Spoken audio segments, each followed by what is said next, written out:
listeners, to the Cosmic Confluence podcast with your host Sana, and this is where spirit, story, and synchronicity intertwine. Now, today's episode, listeners, is going to stretch your mind and stir your soul.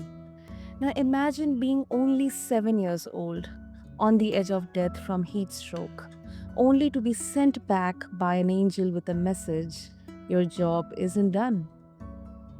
Listeners, that moment sparked a journey that one day birthed an entire universe: the Sigma Squad, a graphic novel saga rooted in ancient Gnostic gospels and designed not for scholars, but for seekers who might never touch a dusty tome.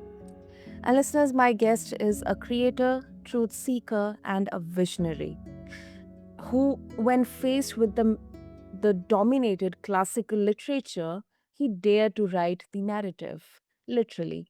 His stories, they don't just reimagine myth, they reclaim the sacred humanity.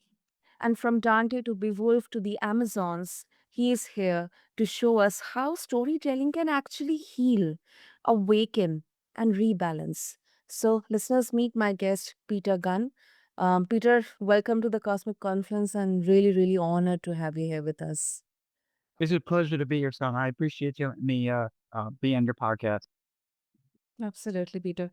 I'm really excited to explore about your graphic novel, the origins and everything. But before that, I think our listeners would love to explore more about your origin as well. I mean, you had a very interesting event just at the age of 7.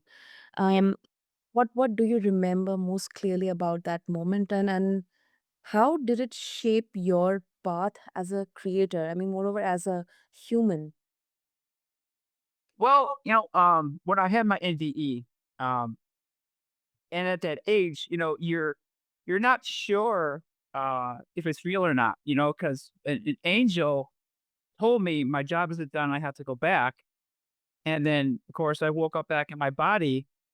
It took a little time for me to understand it was more than a dream, especially when Um, the psychic events started happening afterwards. I'd say about a couple weeks after my NDE, I noticed Mm. that I was having precognition, things like that happening, and then I realized, okay, this is the dream, and it really set me on my path because it's every day I wake up with that thought, knowing that I have something to do here, and I have no time to waste. So it moves me every day, every time, every second. Hmm, that's lovely. That's lovely. And uh, uh, many whenever we hear about NDEs, many people would describe that, I saw white light, or I met, I kind of saw myself, but just as a physical entity, just lying down there, unconscious.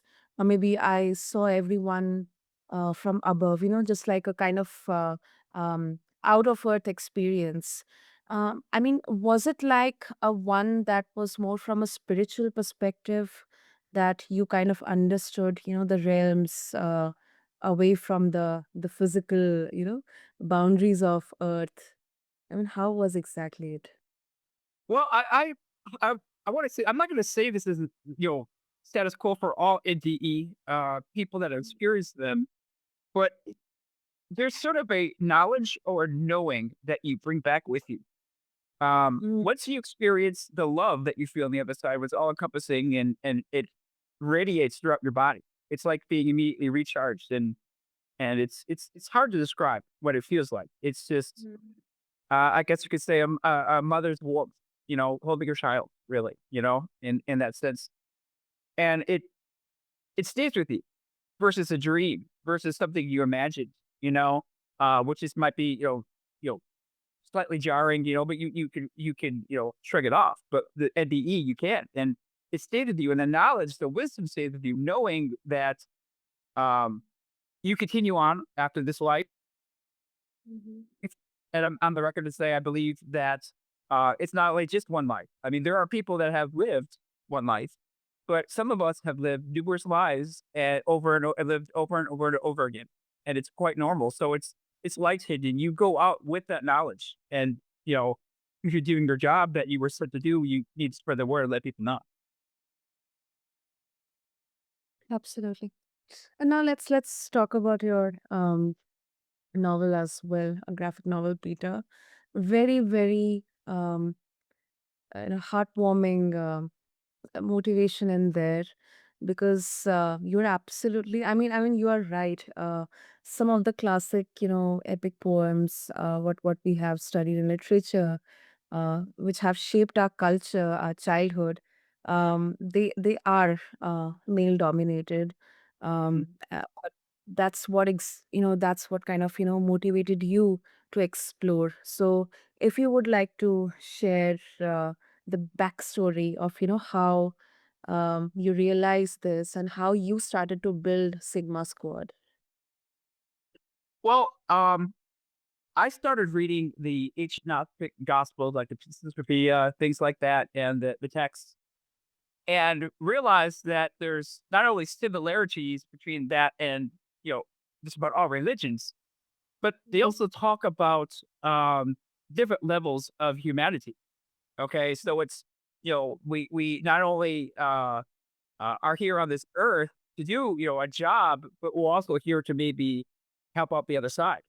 Okay, so there are people here that are compromised, and you have to realize that and act accordingly. Um, they talk about, of course, on each side you have God or the God source, and then Satan, or what they call the demiurge. Okay, he has archons, just like the demons, and God has his angels. But then there's different levels within that, like Hylics at the bottom, which would be easily controlled by the archons. Okay, as you could think of them as almost a hollow shell, okay, waiting to be used, or a robot. Okay, they if we were around them, we would take their human. There would be nothing to cue us in unless you're very much an empath like myself, and I would feel something. Um, and then there's what they called pneumatics, which is the higher level psychics, and then aeons, which are supposedly uh, angelic, where God would split an angel into one male, one female, and then it would go into the bodies of an aeon and be here to help. Okay, so there's sort of a game or a war going on between the two sides. And once you realize that, things sort of come together, and um, you understand that you're playing a game. Okay. And when you look at it from that viewpoint, things that go bad or go wrong are put in different lights. It's just the game playing out, really. Stop looking at things as, within your lifetime. So let's say you live 80 years, okay? That's very minute compared to eternity in which the game is being played out. Okay. Mhm. So stop seeing things that way, and look at it as sort of like you zoom out. Okay. And you would understand a lot better that way. I started the Sigma Squad and try to help people understand what's going on behind the scenes. So, because not everybody is willing to pick up a book without any pictures in it and start reading it, like the Bible, because a lot of people will see a Bible and not even bother with it because it's so thick. So I wanted to appeal to what we call the Joe Sixpack, the normal guy, someone that could enjoy graphic novel or comic books. Manga is very popular as well, and would be willing then to go through it and then maybe understand, have a way with a knowing, like, oh, this could actually be happening in the background.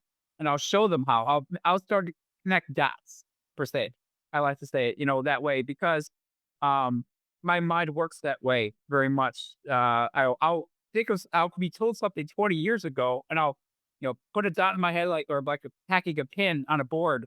Now and then all of a sudden I'll start linking things to it further on in my life, and then it all comes together, makes sense, and makes a story, and then like, oh, now you understand why this is going this way.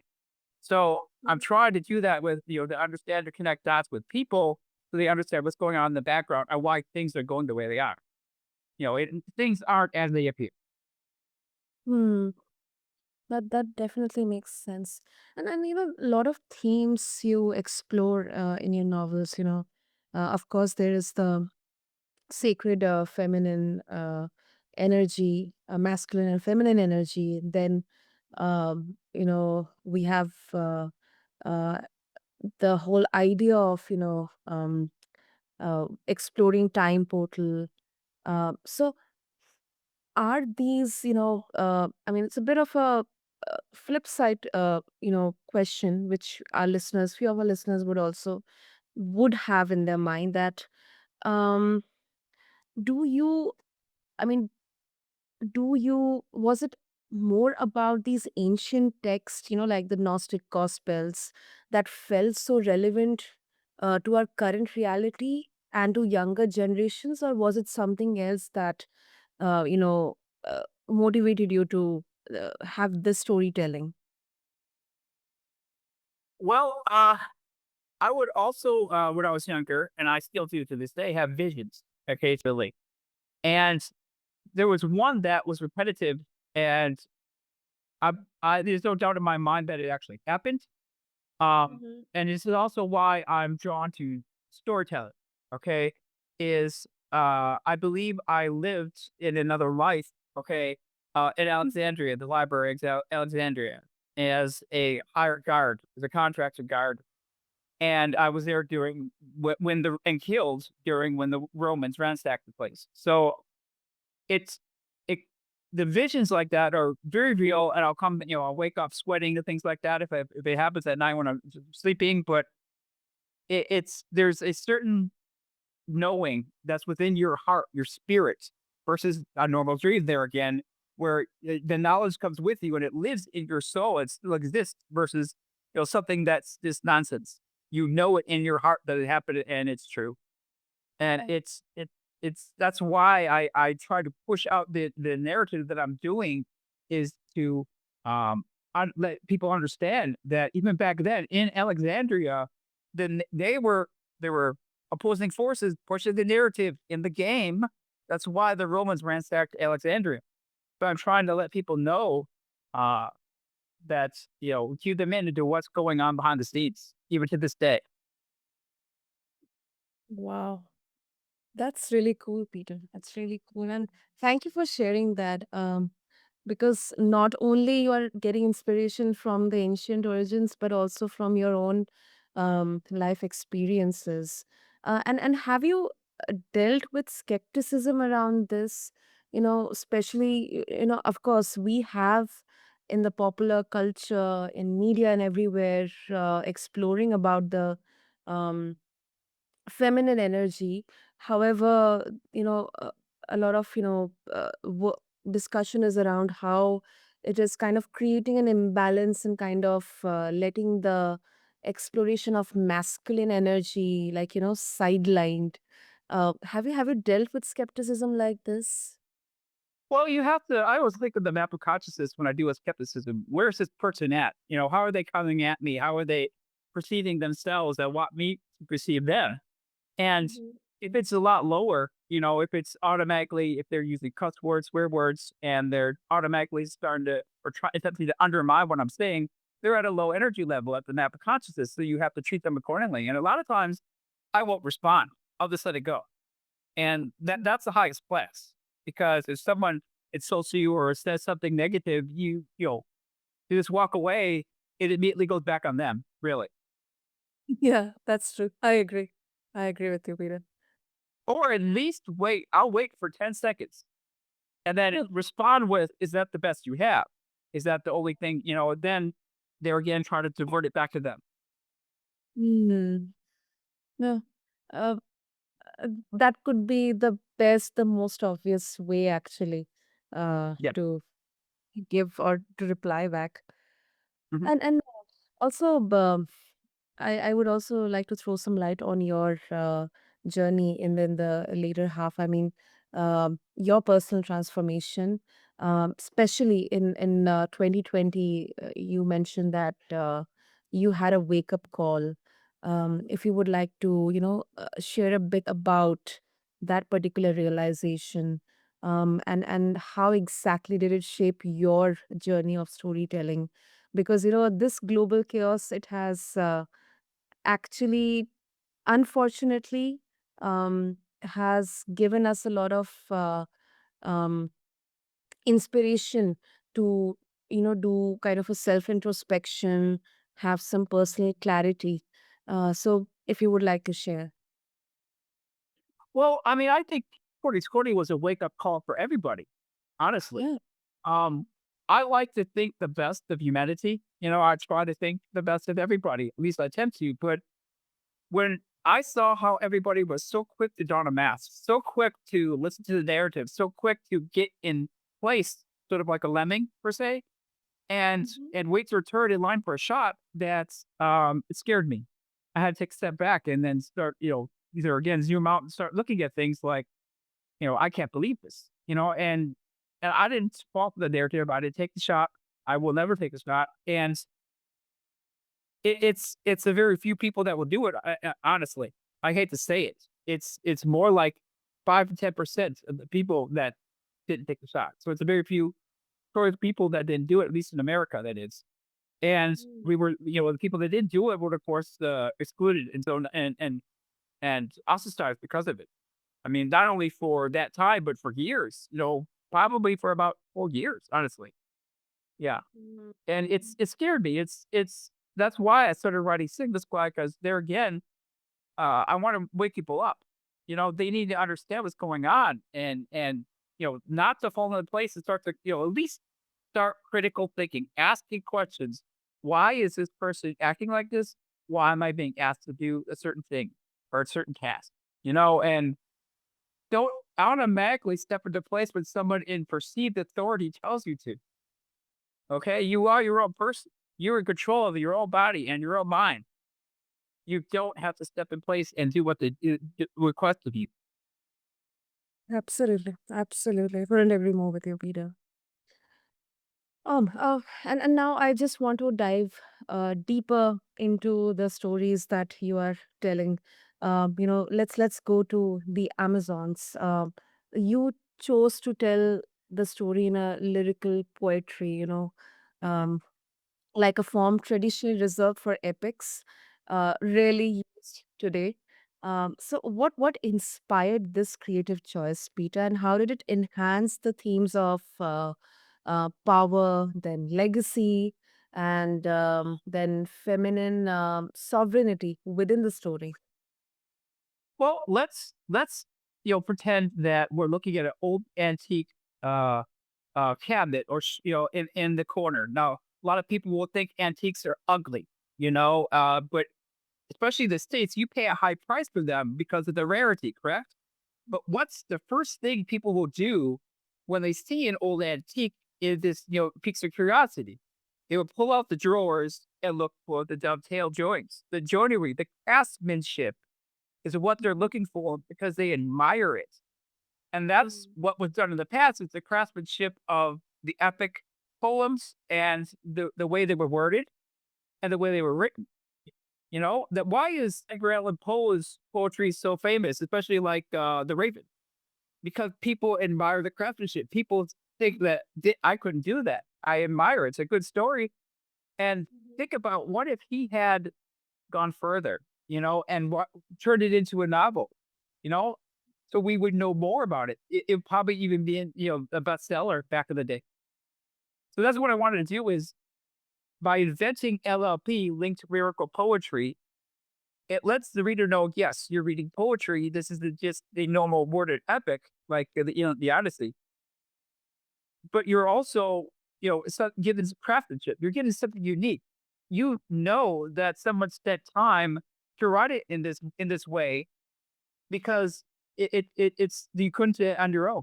And I'm going to start teaching classes here in America here in a couple months for creative writing and LLP, and hopefully I'll get some more people interested in writing in that fashion. But it's extremely time consuming. If you decide to go down that road, you could easily spend an hour for a paragraph, and then of course, it can be very daunting. Yeah. Yeah, yeah, I agree. I agree. And especially in this age of AI and all this, you know, um, AI worded work, I think it's very important to have human led creativity. Yes. time taking. It's daunting, as you said. However, I am a huge advocate of human led creativity. So Yes. that's I've actually did some of my work, LLP work into AI just to see where it was at, and it couldn't do it. And I believe it's because it takes too much creativity, thinking outside the box to make it work. So Mhm. it's not at that point. It can't duplicate it. At least LLP you can. And also, Peter, let's also I would like to touch upon your second work. Um, Quite diverse. I mean, the Kurupi's curse. Uh, Mhm. you are tapping into lesser known South American mythology, which is, it is, I mean, kind of, oftentimes overlooked or, ignored. So, Yes, what very much so. Yeah. What drew you to the Kurupi legend? If you can throw some light on this, and how did you use how did you use this to explore themes of like worthiness, then time and redemption through the princess's journey as well? Well, I wanted to write a book that a parent could feel safe reading to their kids or letting them listen to on Audible.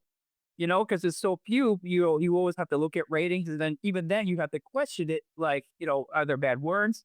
Are there bad situations? So, Mhm. being a parent myself, I wanted something to give back to parents that they could, let their children read. But then also, there again, to empower the feminine. So, I wanted a strong feminine character to grow up in this mystical world and show how a fully empowered feminine can be. Wow. And I think through Princess Journey, then exploring themes of time portals and Mhm. curses and ancient deities, I think it's kind of a metaphorical way of healing, like the inner soul's work that we are so much talking in the healthcare and the wellness circles. So I think that exactly holds the relevance in there. Yes, yes, definitely. Great. Peter, so of course, I think this will definitely pique our listeners' journey, listeners' interest. And for that, if they would like to get access to your work, your novels, as well as connect with you also, what would be the best way? You could go to www.petergunn.net. And you could also go to Amazon Kindle, type in Peter Gunn, the Amazon. Hmm. I'll make sure to add all the links and details in the show notes for our listeners. And Peter, thank you so much because you know this these stories we tell, they become the maps we live by, and today we are definitely gifted a new map, one where the feminine isn't lost in the footnotes but definitely stands at the center, empowered, inspiring all the daughters, all the girls, all the women out there, heart wide open. Definitely. So much. So, to all the listeners as well, thank you so much for tuning into this episode of The Cosmic Confluence. If this episode moved you, share it with someone who's ready to wake up, dream deeper, or rewrite their own story. Until next time, keep walking your sacred path and stay curious always, and keep tuning into Cosmic Confluence. Thank you.